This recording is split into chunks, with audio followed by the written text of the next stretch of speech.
Construction അല്ലെങ്കിൽ interior work എടുക്കുന്ന ആളുകൾ, ബിൽഡിംഗ് കോൺട്രാക്ട് വർക്ക് എടുക്കുന്ന ആളുകൾ, ഇങ്ങനത്തെ കാറ്റഗറി ഓഫ് ബിസിനസ് ചെയ്യുന്ന ആളുകൾ ഇന്ന് നേരിടുന്ന ഒരു മേജർ പ്രശ്നമാണ്. ഒന്ന്, ഈ കാറ്റഗറി ഓഫ് ബിസിനസ്സിൽ 18% GST ടാക്സ് റേറ്റ് വരുന്നത്.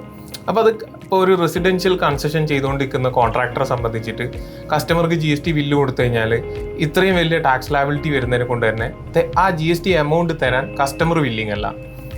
രണ്ടാമത്തത്, ഫണ്ട് കളക്ട് ചെയ്യുന്ന കേസിൽ NRIസിൻ്റെ വീടിൻ്റെ വർക്കൊക്കെ എടുക്കുന്ന ആളുകളാണെങ്കിൽ എല്ലാ ഫണ്ടും വരിക ഇവരെ ഓൺ ബാങ്ക് അക്കൗണ്ടിലേക്കാണ്. ഇനി നാട്ടിലുള്ള ആളുകളാണെങ്കിൽ തന്നെ വീട് പണിയൊക്കെ എടുക്കുന്ന സമയത്ത് ഒരു ട്രസ്റ്റ് ഇഷ്യൂ കൊണ്ട് അധികം ക്ലയൻസും പേയ്മെന്റ് തരുന്നത് സ്ഥാപനത്തിന്റെ ബാങ്ക് അക്കൗണ്ടിലേക്കായിരിക്കും. ക്യാഷ് ആയിട്ട് ലിക്വിഡേറ്റ് ചെയ്തിട്ട് ഫണ്ട് കിട്ടുന്നത് വളരെ കുറവായിരിക്കും. ഇങ്ങനെയുള്ള ആളുകൾക്ക് GST, ഇൻകം ടാക്സ് ഇങ്ങനത്തെ ടാക്സ് ഏരിയയിലേക്ക് വരുമ്പോൾ അവർക്ക് അക്കൗണ്ട്സ് മെയിൻറ്റെയിൻ ചെയ്യാൻ ഒരു ബുദ്ധിമുട്ട് നേരിടുന്നതായിട്ട് കണ്ടിട്ടുണ്ട്. ഈ പറഞ്ഞ ഏതെങ്കിലും ഒരു ഇഷ്യൂസ് നിങ്ങൾ ഫേസ് ചെയ്യുന്നുണ്ടെങ്കിൽ അത് സോർട്ട് ഔട്ട് ചെയ്യാൻ കുറച്ച് കാര്യങ്ങൾ ഈ ബിസിനസ്സിൽ ശ്രദ്ധിച്ചാൽ മതി. കൂടുതൽ അറിയാൻ താഴെ കാണുന്ന നമ്പറിൽ കോൺടാക്ട് ചെയ്യുക.